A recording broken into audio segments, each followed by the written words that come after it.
Hello मेरे प्यारे दोस्तों। आज का वीडियो मैं क्यों बना रहा हूँ मुझे बहुत खुद नहीं मालूम। बस आप लोगों से बात करने का मन कर रहा है क्योंकि रिया चक्रवर्ती के अरेस्ट होने के बाद से बहुत सारे मेरी इंडस्ट्री के ही कुछ ऐसे एक्टर्स, राइटर्स, डायरेक्टर्स, प्रोड्यूसर्स जो छुपे हुए थे अपने बिलों में चूहे की तरह, वो अचानक से बाहर आ गए हैं और अब खुल के बोलने लग गए हैं कि वी सपोर्ट रिया। क्या सपोर्ट कर रहे हैं भाई आप लोग? उस लड़की को सपोर्ट कर रहे हैं जिसका सिलसिलेवार तरीके से मैं अब आपको ब्यौरा देने जा रहा हूँ। वो कहती है कि ये लड़का सुशांत जिसकी डेथ हुई, ये मेरा बॉयफ्रेंड था, मैं इसके साथ में लिव इन में थी, इसको प्यार करती थी, प्यार करने की सज़ा मिली मुझे। ये 8 तारीख को उसका घर छोड़ कर गई थी, जून की 2020 की। और जब गई थी तो सारी फ़ोटोज़ उसकी अपने इंस्टाग्राम से डिलीट कर दी, उसका नंबर ब्लॉक कर दिया। कहाँ का प्यार है भाई साहब ये? और फिर उसके बाद में, उसकी डेथ के बाद महीने भर बाद जब पब्लिक ने हल्ला मचाना शुरू कर दिया तो उसने पैंतरा बदल लिया। उसने तुरंत अमित शाह जी को एक ट्वीट कर दिया कि सर, मैं हाथ जोड़ के विनती करती हूँ कि मेरे प्रेमी, मेरे दिवंगत प्रेमी सुशांत सिंह राजपूत की सुसाइड का खुलासा कीजिए, पता लगाइए कि क्यों हुआ है। पता करने के लिए पब्लिक किससे पूछेगी या पुलिस किससे पूछेगी? रिया चक्रवर्ती से। ये तो खुद ही संलिप्त थी या नहीं ये नहीं पता, लेकिन कुछ छुपा रही थी, ये तो सबको पता है। आप ऐसी लड़की को सपोर्ट कर रहे हैं, फिर उसके बाद में इसके पैंतरे बदलते रहे। अब ये पुलिस के पास में गई 2 बार, 1 बार नहीं 2 बार, और वहाँ पर जाकर इसने अपने बयान दर्ज कराए। मैं ये जानना चाहूँगा कि इन बयानों में क्या उसने ये बताया कि सुशांत के लिए ड्रग्स मुहैया कराती थी? अब 2 बातें हैं साहब। अगर इसने ये बताया है कि हाँ मैं ड्रग्स मुहैया कराती थी और पुलिस को ये बात मालूम है और पुलिस ने नहीं बताई, तो इसमें पुलिस से सवाल किया जाना चाहिए। और अगर इसने पुलिस को नहीं बताई तो क्यों नहीं बताई? इसका मतलब छुपाया, ये कल्प्रिट है, इसका मतलब बड़ी खुली सी बात है। और पुलिस की भी इसमें भूमिका देखिए, वो इससे ये बात क्यों नहीं निकलवा पाई? पुलिस को इससे ठीक से इसका मतलब पूछताछ करनी चाहिए थी और पुलिस ने नहीं की इससे। फिर वहाँ पर जब नारकोटिक्स ब्यूरो इससे पूछताछ कर रहा था तो इसे जब लगा कि मेरा बचना अब थोड़ा मुश्किल है, इसने उल्टा प्रियंका सिंह के ऊपर, जो सुशांत की बहन है, उसके ऊपर इसने जाके एक इल्ज़ाम लगा दिया पुलिस स्टेशन में, FIR दर्ज कराओ। कितनी बचकानी, कितनी ओछी हरकतें करेगी ये लड़की। लेकिन मुझे आप लोगों पे, जो आप लोग, वो लोग जो इसे सपोर्ट कर रहे हैं, मैं आप लोगों के ऊपर सोचता हूँ, भाई कहाँ है आप लोगों का ज़मीर, दिमाग? कुछ तो अकल कर लो आप लोग। Why the hell are you guys doing this? आप लोगों को क्या बिल्कुल समझ में नहीं आ रहा है? मैं समझता हूँ कई लोगों को थोड़ा सा जुदा बात करने का शौक़ होता है, कई लोगों को थोड़ा सा डिफरेंट साउंड करने का शौक़ होता है। ऐसे होते हैं कई लोग कि पब्लिक से हट के बात करेंगे, हम तो कुछ अलग ही दिखेंगे। भाई ये इस समय अलग दिखने की ज़रूरत नहीं है, इस समय हट के बात करने की ज़रूरत नहीं है, इस समय इंसाफ की बात करने की ज़रूरत है। मैं नहीं कह रहा कि रिया चक्रवर्ती ने उसे मारा है, लेकिन रिया चक्रवर्ती ने जो भी किया है वो बहुत खुले में दिख रहा है। मैंने तो नहीं कहा, नारकोटिक्स ब्यूरो कह रहा है। आप लोग प्लीज़ थोड़ा सा रिस्पॉन्सिबली बिहेव कीजिए। और हमारी फिल्म इंडस्ट्री के लोग तो चलो ठीक है, कुछ तो फिल्म इंडस्ट्री के हैं भी नहीं। एक वो सुपरस्टार की बेटी है, वो भी आज तक चुप थी, वो अचानक से आ जाके बोलने लग गई है। दूसरी बात, कंगना रनौत की बात भी कर लेते हैं। कंगना रनौत का मैं बहुत बहुत बड़ा वाला फ़ैन हूँ। उसकी कई फिल्में देखी हैं, बहुत कमाल की एक्ट्रेस है, इंडिया की टॉप 5 में आज तक की गिनूंगा मैं उसे। खैर मैं यहाँ कंगना की एक्टिंग की बात नहीं करूँगा। कंगना रनौत बहुत बेबाकी से बात करती है, कई बार शायद ज़रूरत से ज़्यादा बोल जाती है, लेकिन साहब ऐसा भी कुछ नहीं बोलती है कि आप उसे सूली पर चढ़ा दें। थोड़ी सी ऊंच नीच बात कर जाती है, लेकिन उतनी तो सब लोग कर जाते हैं। बड़े बड़े नेता लोग को मैंने सुना है, बड़े बड़े अभिनेताओं को सुना है। अब कंगना रनौत के साथ में जो कुछ भी हो रहा है, उसे टारगेट किया जा रहा है या जो भी किया जा रहा है, मैं सिर्फ एक बात कहूँगा कि मैं एक आदमी है जिनका बहुत बहुत बहुत ज़्यादा सम्मान करता हूँ, वो है स्वर्गीय श्री बाला साहब ठाकरे।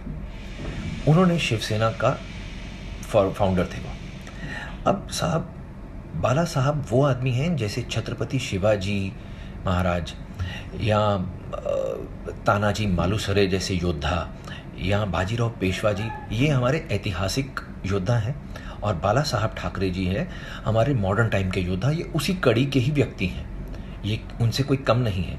और यहाँ मैं क्लियर कर दूँ कि महाराष्ट्र को अगर ये लगता है कि बाला साहब उनके हैं सिर्फ, तो नहीं साहब, वो पूरे भारत के हैं।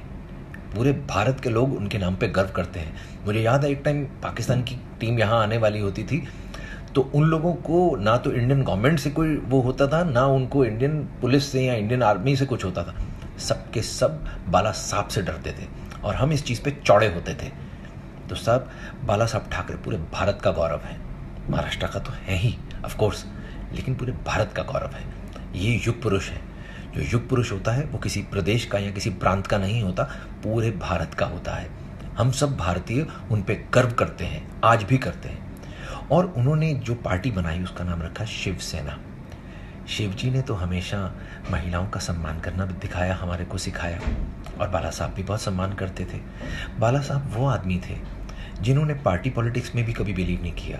एक दूसरी पार्टी का, जो रूलिंग पार्टी थी उस ज़माने में इंडिया में, उनका बहुत बड़ा एमपी था, उनका बेटा जेल में था। बाला साहब से किसी ने रिक्वेस्ट की, एक और फिल्म स्टार ने जाके, कि भाई हमारी मदद कीजिए, ये लड़के को जेल से बाहर निकालिए, इसके साथ गलत हो रहा है।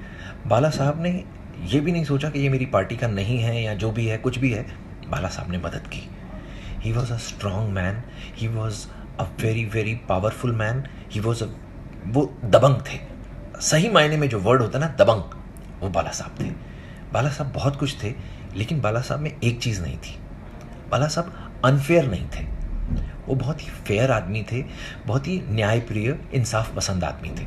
इसीलिए तो उन्होंने उस दूसरी पार्टी के जो पॉलिटिकल लीडर थे, उनके बेटे की मदद की ना।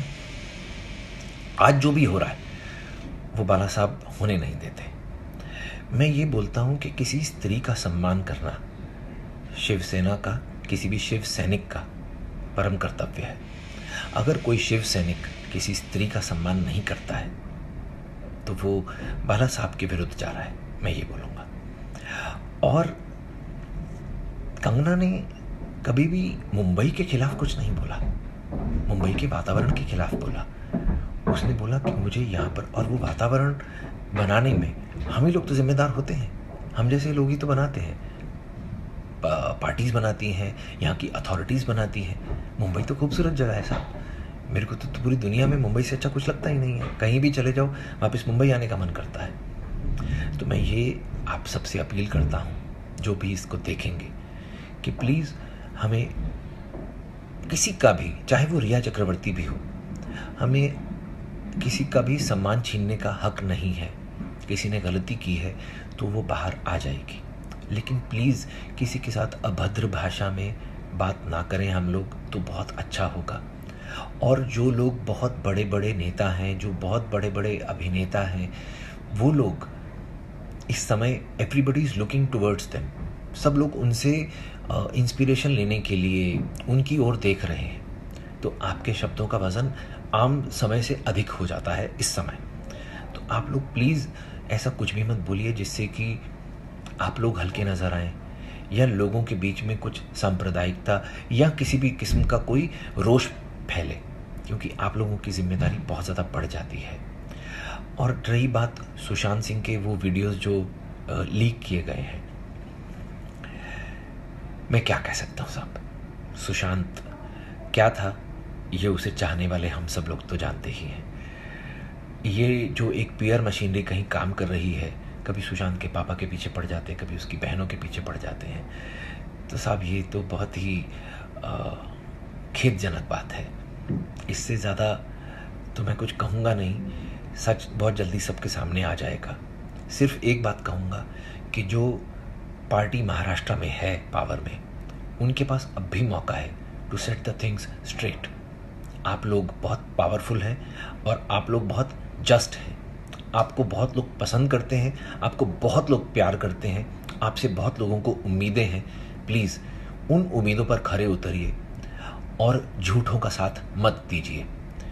और मैं फिल्मी जो इंडस्ट्री के, टेलीविज़न इंडस्ट्री के कुछ बरसाती मेंढक हैं जो सिर्फ अलग दिखने के लिए या अलग साउंड करने के लिए किसी का साथ देते हैं, उनसे मैं कहूँगा भाई मत करो ये सब, बहुत छिछोरा लगता है ये सब, प्लीज़ मत करो।